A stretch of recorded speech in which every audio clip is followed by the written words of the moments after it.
इस तरीके से यहाँ पर ये भगदड़ मची और ये उस दौरान की तस्वीर है जब यहाँ से जो घायल थे उन्हें अस्पताल ले जाया जा रहा था। और आगे बढ़ेंगे, इधर वक्फ बोर्ड को लेकर देश में विवाद बढ़ता जा रहा है। देश के अलग अलग हिस्सों से आ रही खबरें वक्फ बोर्ड और उसके कामकाज को सवालों के घेरे में खड़ा कर रही हैं। वक्फ की जमीन के नाम पर हिंदुओं की जमीनें, मंदिरें, यहां तक कि पूरे गांवों पर भी अपना दावा ठोक रहा है। वहीं बदरुद्दीन अजमल ने तो देश की राजधानी दिल्ली में नए संसद भवन तक को वक्फ की प्रॉपर्टी बता दिया था।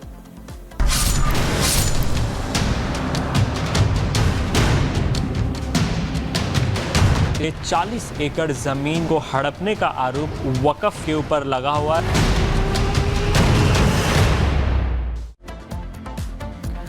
तो वक्फ के नाम पर प्रॉपर्टी को अपना बताने का जो मामला है वो काफी सालों से चला आ रहा है, बल्कि सदियों से चला आ रहा है। अब स्थिति ऐसी है कि कहीं सदियों पुराने स्कूल, मंदिर, घर, सभी पर वक्फ बोर्ड लगातार अपना कब्जा बता रहा है। इसको लेकर लोगों में नाराजगी बढ़ती जा रही है। यही वजह है कि सरकार वक्फ बिल लाना चाहती है और इसको लेकर जेपीसी का गठन किया गया है। लेकिन उसमें जिन लोगों को शामिल किया, जिन सांसदों को शामिल किया गया है, उनमें आपस में मेल नहीं है विचारों में, जिस वजह से नाराजगी भी सामने आती है। लेकिन सवाल यह है कि आखिर कब तक वक्फ की मनमानी चलती रहेगी।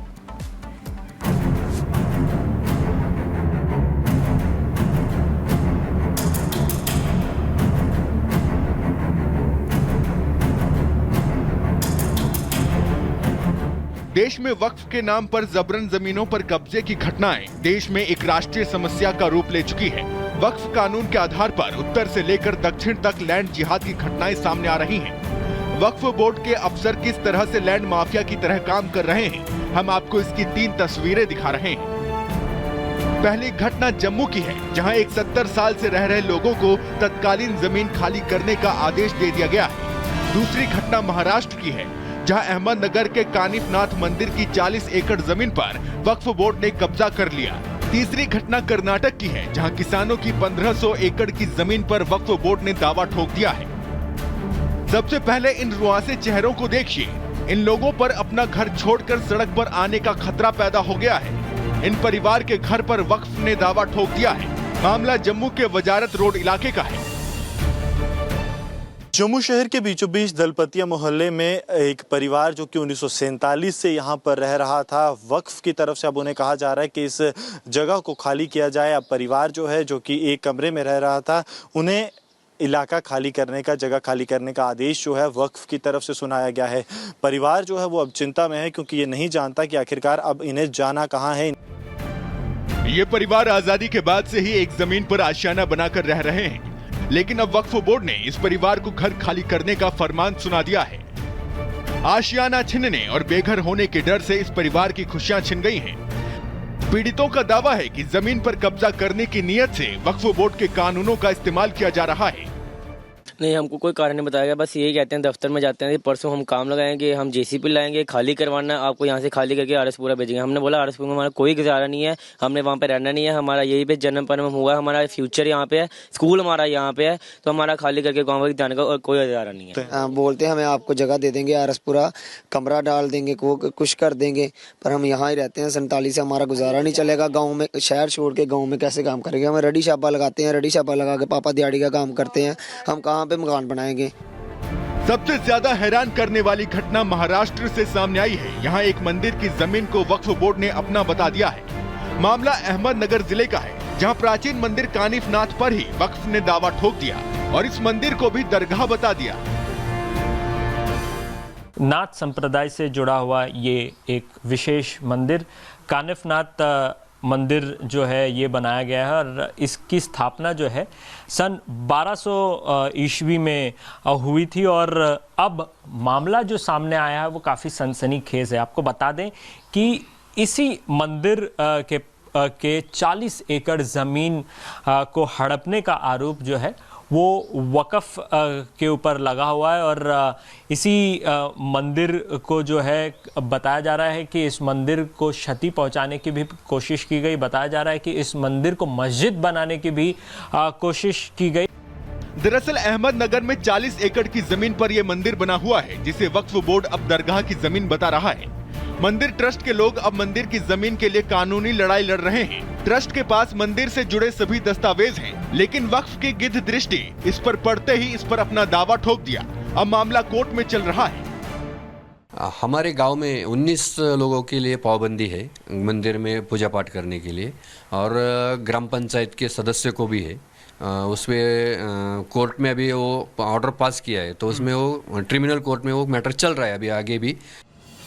अब आपको कर्नाटक की कहानी सुनाते हैं। यहाँ के विजयपुरा जिले के होनवाड़ा गांव में 1500 एकड़ जमीन पर वक्फ ने अपना दावा ठोक दिया है। दरअसल यहाँ के किसानों को तहसीलदार की ओर से एक नोटिस मिला, जिसमें उनकी पुश्तैनी जमीन को वक्फ संपत्ति घोषित किया गया है, जिससे किसान हैरान और परेशान हैं।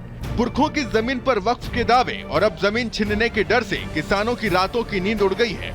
आरोप है कि बिना किसी पुख्ता आधार के ही किसानों की जमीन पर कब्जे की प्लानिंग की जा रही है। वक्फ की इस मनमानी के बाद कर्नाटक में बवाल खड़ा हो गया है। Congress government in Karnataka is actively providing support through the state machinery for this encroachment.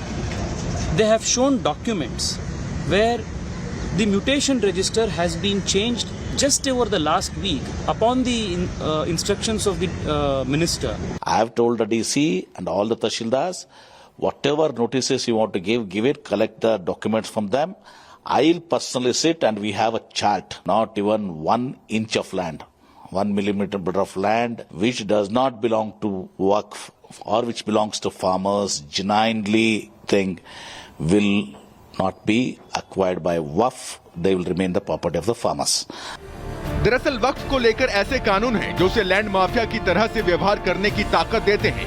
वक्फ जिस जमीन पर जमीन का दावा ठोकना चाहे कर सकता है, क्योंकि उसे ऐसा करने का अधिकार मिला हुआ है। वक्फ के इसी कानून में सुधार के लिए मोदी सरकार कानून लेकर आई है, जिस पर फिलहाल जेपीसी में चर्चा हो रही है। लेकिन जमीन पर कब्जे के हालिया मामलों को देखकर समझा जा सकता है कि नए कानून कितने जरूरी हैं। Bureau report, Republic Bharat.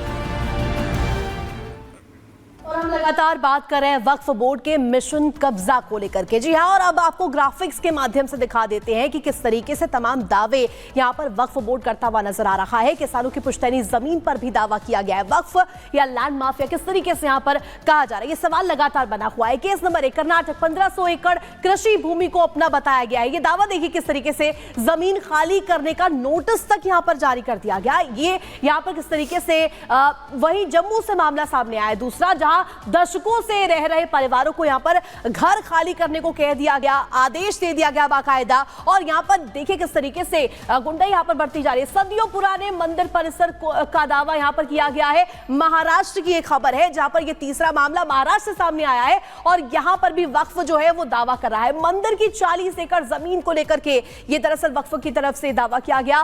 Case number 4 की हम बात करें, केरल से मामला, जहां मछुआरों को लेकर के भी जानकारी मिली। 610 परिवारों को बेघर करने के लिए वक्फ की तैयारी थी। खाली पड़े जमीन के टुकड़े पर भी दावेदारी जयपुर में वक्फ की देखने को मिली है। इसके अलावा हम अन्य केसेस की बात करेंगे, जहां पर देखिए तमाम जो मामले सामने आए। केस पास जयपुर की, जहां पर कब्जे का बोर्ड लगाने के बाद विवाद गरमाया था। लखनऊ से भी बीते दिनों मामला सामने आया, जहां 250 साल पुराने शिव मंदिर पर दावेदारी वक्फ करता हुआ नजर आया। शिवालय को खाली करने तक का नोटिस चस्पा कर दिया। अपने आप में यहां पर किस तरीके से नोटिस देता हुआ वक्फ नजर आया। 100 साल पुराने मंदिरों को अपना बताया। मंदिरों जो 100 साल पुराने बने हुए थे उस पर यहां पर दावा ठोकता हुआ वक्फ नजर आया। इसके अलावा दिल्ली की बात करें तो दिल्ली में भी तमाम वो मंदिर जहां पर जमीन खाली करने की कोशिश वक्फ कराता हुआ नजर आया। वहीं तमिलनाडु का हम जिक्र कर रहे हैं। तिरुचि में 1500 साल पुराने गांव पर दावा कर दिया। पूरे के पूरे गांव पर ही दावा कर दिया। गांव वालों को गांव खाली करने तक के लिए कह दिया गया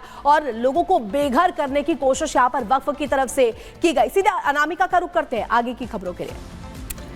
तो केरल से लेकर कर्नाटक तक, उत्तर प्रदेश से लेकर तमिलनाडु तक वक्फ की मनमानी लगातार सामने आ रही है। कोमल का रुख कर लेते हैं। कोमल, जब सरकार इस पर बिल लाने की बात करती है तो नाराजगी सामने आती है। कहते हैं भाई सबसे बातचीत करिए, सभी सांसदों को साथ लेकर चलिए। अब जब बैठक होती है तो उसमें हंगामा देखने को मिलता है, विचार नहीं मेल खाते हैं। लगातार ऐसे मामले सामने आ रहे हैं। क्या विपक्ष को दिख नहीं रहा है कि मनमानी बढ़ती जा रही है वक्फ की? बिल्कुल, लगातार ये सवाल हम भी उठा रहे हैं अनामिका, लेकिन अगर हम बात करें तो देखिए विवाद किस तरह से खड़ा होता है। पहले तो तमाम जगहों पर, तमाम ज़मीनों पर वक्फ बोर्ड अपना दावा ठोकता है। उसके बाद वक्फ बिल को लेकर के जब जेपीसी में चर्चा होती है तो जितने भी विपक्ष है, खास तौर पर देखिए कुछ दिन पहले की ही बात करें तो किस तरह से टीएमसी के कल्याण बनर्जी इस पर कड़ा रुख इख्तियार करते हुए नजर आए थे। जो लोग इसका समर्थन करते हैं वक्फ बिल का, उसके एंटी हो जाते हैं, उनको धमकाते हुए नजर आते हैं। अगर हम असुद्दीन ओवैसी की बात कर ले, वो भी धमकाते हुए नजर आते हैं। बॉटल मेज पर जब बैठक हो रही होती है जेपीसी की, तो देखिए किस तरह से मेज पर बॉटल फेंक देते हैं। तो इस तरह का देखिए रुख तो अपनाते ही हैं, लेकिन साथ ही साथ बात करें तो लगातार इसे लेकर के विवाद खड़ा होता चला जा रहा है। हाल ही में देखिए all India Muslim personal law board के जो अध्यक्ष हैं, उन्होंने इसे लेकर के एक विवादित बयान दिया है। पहले तो जमीनों पर अपना दावा ठोकते हैं लोग, जब इसका विरोध करते हैं और वक्फ बिल पर जब चर्चा होती है तो उस पर भी देखिए किस तरह से लगातार आप जुड़े हैं। राघवेंद्र हमारे साथ बने हुए लखनऊ से। राघवेंद्र, देखिए जिस तरीके से सालों साल पुराने मंदिरों पर भी दावा किया गया, लखनऊ की अगर बात करें तो लखनऊ में भी वो तमाम मंदिर है जहां वक्फ अपना दावा करता हुआ नजर आ रहा है। और ये जो दावे हैं ये सीधे सीधे ये सवाल खड़ा कर रहे हैं कि क्या हिंदू मंदिरों पर भी यहाँ पर नजर वक्फ की है? बिल्कुल, देखिए आपने सही कहा। अभी एक बड़े मौलाना का एक बयान आया था कि हिंदुस्तान में बहुत सारे मंदिरों के नाम जमीन है, तो जब मंदिरों के नाम जमीन हो सकते हैं तो वक्फ की प्रॉपर्टी क्यों नहीं हो सकती है। तो इस तरह के इनके तथ्य हैं। लेकिन भारत एक प्राचीन देश है, सब जानते हैं कि यहाँ पर ये मठ मंदिरों का ही यह देश रहा है। पूरे दुनिया में मात्र एक भारत ही है जहाँ पर ये सनातन संस्कृति है, नहीं और कहाँ पे है पूरे दुनिया में। तो अगर आप उसका तुलना करेंगे तो वैसे दुनिया में 56 मुल्क हैं जहां पर इस्लामीकरण हो चुका है पूरी तरह से। तो क्या इस पे भी अगर तुलनात्मक अध्ययन करके ये बड़े बड़े बुद्धिजीवी लोग जिस तरह से अपना कब्जा बता रहे हैं तो भारत का भी अस्तित्व खत्म हो जाएगा। अब सोचिए कि 100, 200, 1000 साल पुरानी मंदिरों पर वक्फ का दावा चल रहा है। अगर उस पे केवल सर्वे रिपोर्ट आ जाए। ठीक है, राघवेंद्र और कोमल जानकारी दे रहे हैं हमको, क्योंकि लखनऊ में भी मामला सामने आया है और दिल्ली में सबसे पहले मामला सामने आया था कि किस तरह से वक्फ की मनमानी सामने आई। उसके बाद सरकार ने ये कदम उठाया कि इस पर बिल लाया जाएगा जिससे वक्फ की मनमानी, उनके कब्जे के कदम को रोका जा सके। धन्यवाद आप दोनों।